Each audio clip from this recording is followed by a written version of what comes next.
Hello, everyone. I'm Fabian Zeiser, and the work I'm going to present is joint work with Raven Beutner and Luke Ong. Since many of you may not be familiar with probabilistic programming, let me quickly introduce what it's about.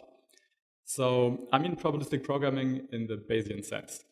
So you probably remember Bayes' rule from probability classes, where you have a prior belief about the world, a prior distribution. Then you collect some data, and according to the data, you update your belief.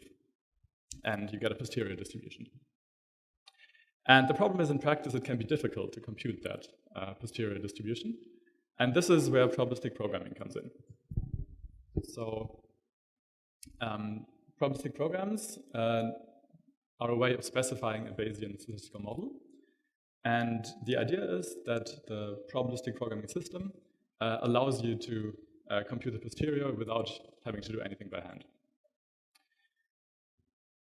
And it can do that for any program you can give to it. So that's the idea. In practice, things don't always work quite so well. So existing inference algorithms either have few guarantees about their result, or they only work on a restricted class of models. And our contribution is to find guaranteed bounds on the posterior distribution. So our method allows us thus to detect errors in inference results. And even more, it's applicable to a broad class of probabilistic programs. So as an example, our bounds in this picture are in green, and you can see that the samples in blue are different. But I'll get into detail for that later. Let's make this concrete. I will give you a probabilistic program so you can understand what this is about. So let's say we have a pedestrian on a long road who got lost, and it's dark, and the pedestrian is trying to find the home. So we assume that the pedestrian knows that they're at most 3 kilometers away from their home. So their prior belief is that the starting position is sampled uniformly between 0 and 3.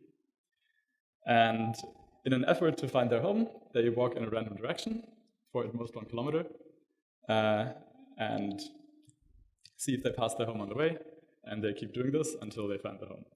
And as a program, you could express this as follows. So your position at the start is, starting position, and you keep track of the distance that you walked. And as long as your position is greater than 0, so as long as you haven't found your home, you take a step in either direction, sampled uniformly between -1 and 1, and you update your position and distance, and you keep going. And when you finally find your home, you observe that you traveled a distance of 1.1 kilometers.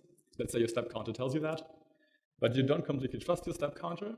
So we assume this is a model assumption that the step counter gives you a value that is normally distributed around the true distance with a standard deviation of 0.1. And you're interested in your starting position. So you want to know the conditional distribution, posterior distribution of the starting position based on your observation. So how would you go about finding this distribution? Applying Bayes' rule by hand is infeasible, so you want to use probabilistic programming techniques. And if you look at existing inference methods, there's two classes. There are approximate inference methods, which are the most common. So these give you an approximation on the posterior. Most of them are sampling-based Monte Carlo methods. So they generate samples, and the distribution of the samples will converge to the true posterior distribution. And there are also optimization-based techniques. And the most popular example of this kind of inference is the STAN, probabilistic programming system, which is relatively widely used among statisticians. For example, a group at Imperial College used it for COVID modeling. But there are other systems like Pyro and Anglican. There's also exact inference methods. Those give you a mathematically correct symbolic expression for the posterior distribution. And examples for such systems are the PSI solver, Hakaru, and SPPL. So coming back to our pedestrian example, you see that there is exact inference methods. So you're like, great, let's use this. Problem is, exact methods, symbolic methods don't always work. In fact, they only work for a very restricted class of models. So we can't really use those. So let's try approximate methods. These also have issues. For example, they often have implicit assumptions that are not clearly documented. and even less verified. And they can converge slowly. So maybe you know that they will converge to the right thing in the end, but you have to stop after some finite amount of time, and you don't know if they've converged at that point. So let's say we run 2 approximate inference methods on our pedestrian example. So one is a very basic one called importance sampling in blue, and we also run HMC, which is a very sophisticated method. And if we plot their samples as a histogram, as you can see here, we see that the results are quite different. And so something must have gone wrong. At least one of the two has a problem. But it's kind of hard to know which one. And this is where our contribution comes in. So we want to kind of find a middle ground between exact inference and approximate inference by providing guaranteed bounds on the posterior. So we want to be able to say the posterior probability of the event E is between A and B. And we want to do this for a universal probabilistic programming language. That's the corresponding notion of Turing completeness for probabilistic programming. We want to support continuous distributions and observe. And as I alluded to, the point of this is to construct a ground truth for inference problems, and in such a way to be able to debug approximate inference methods. And we do this using 3 approaches. The first one is using a concept of interval traces and interval arithmetic, which I will explain in a second. We also use an interval type system to over-approximate loops and recursion. And we use symbolic execution as an optimization of a special case. And for lack of time, I will focus on the basic idea in this talk.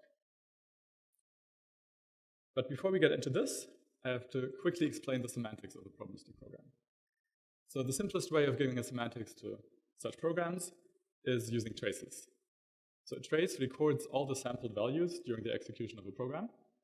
And as such, it's just a list of numbers, as you can see here. And once you fix those probabilistic choices, the execution of the program is determined. So we get the result value, the return value of the program, as a function of the trace. And similarly, we need the concept of a weight function. So the weight function takes the product of the likelihood of all the observations encountered during the execution. So a program with a higher weight, program execution with a higher weight is more likely than one with a low weight. And the unnormalized posterior of an event E can now be defined using this integral. If you don't know a lot about statistics, just believe me. So you take the integral of this weight function, which is called likelihood in statistics, and you integrate it over all the traces that lead to a result that you're interested in the set E. So in statistics, this is called the joint probability of the starting position being in E and the observations being satisfied. And this is just a step towards the actual posterior that we want. So we're interested in the normalized posterior, so the actual conditional distribution on the data. And Bayes' rule gives us that. So if we want to know the conditional probability of the starting position being in E, given the observations, we just have to divide by the marginal probability of the observations. So this just amounts to dividing by the unnormalized posterior of everything. In particular, if we have bounds on the unnormalized posterior, we can easily get bounds on the normalized posterior as well, which is why I focus on the first one. So what is our idea? As I just explained, we want to find bounds on this integral. And we take inspiration from the definition of the Riemann integral. So if you remember calculus, the Riemann integral is defined by dividing the domain into strips, and then computing a lower sum and an upper sum, and they will converge to the integral. And we do a similar thing here. So we divide the domain into interval traces. In particular, we cover the traces that we're interested in using interval traces. What is an interval trace? It is a trace, except that the entries are intervals instead of just numbers. So an interval trace will summarize a set of concrete traces. So now our idea is to approximate this integral by bounding the weight function on each interval trace and multiplying by the volume of the interval trace, which is just the product of the length of the intervals. And if we sum this over all interval traces, we will get an upper bound, and we can do a similar thing for the lower bound. Now the question is, how do we get a bound on the weight function? And I will illustrate this using our program from before. So on the left, I will show the standard execution, and on the right, you can see the interval semantics. So we have a concrete trace on the left, and on the right, an interval trace that contains this concrete trace. And now we run our program. So whenever we sample something, we take the next element from the trace and execute the program using that value. So we go through the program, taking the next element from the trace when we sample. And when we update the variables here, we use interval arithmetic in our interval semantics. And we execute the program in this way.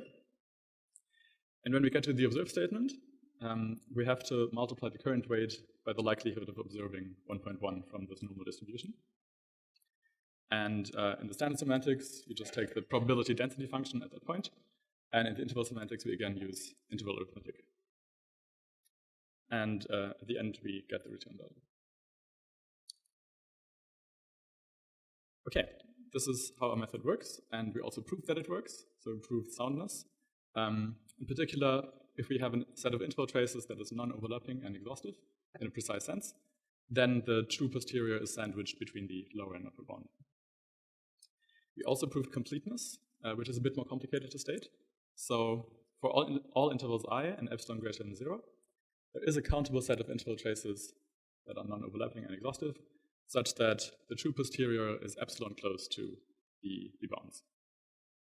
And this holds under mild assumptions about our probabilistic program. So much for the theory. We also implemented our method in a tool called guppy, which stands for Guaranteed Bounds for Posterior Inference. And if you remember the example from the start, the pedestrian example, these were the two histograms we got.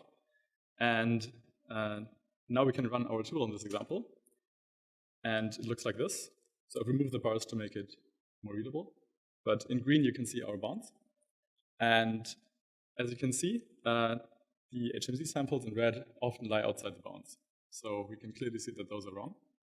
And the important samples are within the bounds, so they're likely to be correct. They're at least consistent with our bounds. We also tested some other examples that are hard for Markov chain Monte Carlo methods. On the left is a classic example, which is called Neal's funnel, where HMC methods miss the probability mass around 0, as you can see. And on the right, we have a mixture model, which has a kind of 2 bumps that you can see in green. And HMC only finds one of the 2 bumps, and our method can detect this. We also compared with previous work.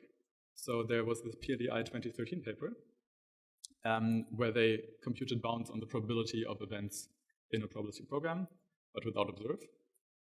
And our method is more general, so we can also apply it to this problem. And since our method is more general, it's a bit slower, but it often finds tighter bounds than the original method. We also compared with the PSI solver, which is an exact inference method.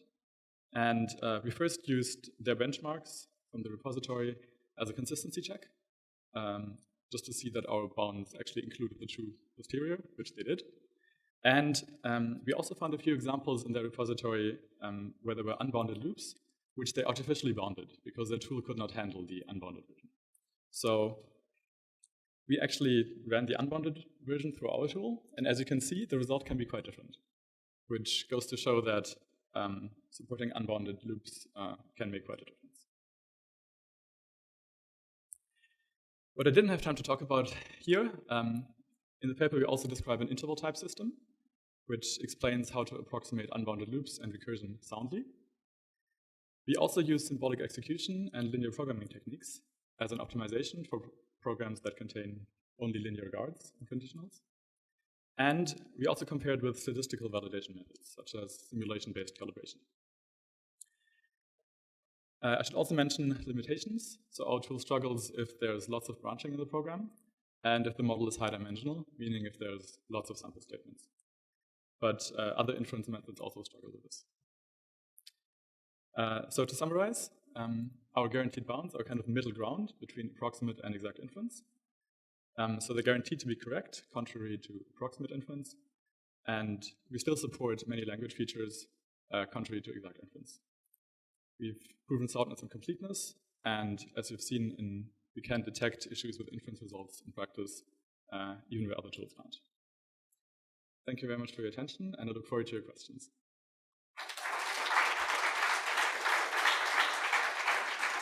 I was curious why, what are the factors behind that your method comes out to be slower when there are higher number of branches?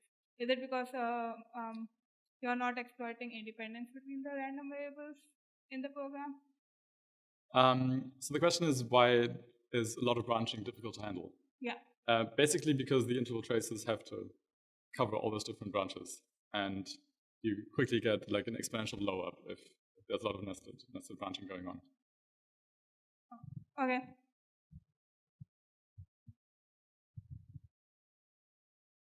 Any other questions?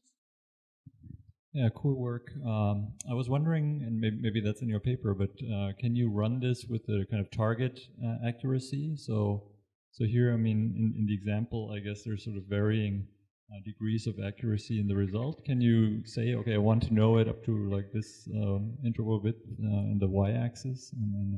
Okay. Yeah. So the way we currently implemented it is that you can give some configuration parameters for how the interval traces should be chosen. But then you just have to see what the result is like. We don't have this kind of adaptive thing implemented yet. So I have one question. Could you say something more about the comparison with the simulation method that you had in your slide? Like, what was the result for that? Yeah, sure. So if we look at the pedestrian example, our method is actually much quicker than simulation-based calibration to detect the problem. In other examples, especially if you get to high dimensions, simulation-based calibration kind of scales better. But yeah, it's kind of difficult to explain quickly, but in a certain sense, our method is more precise and works on a concrete probabilistic program, whereas simulation-based calibration is more general to detect issues with posterior inference and could miss kind of errors that only happen very rarely. Thank you. All right, let's thank Fabian one more time. Thank you.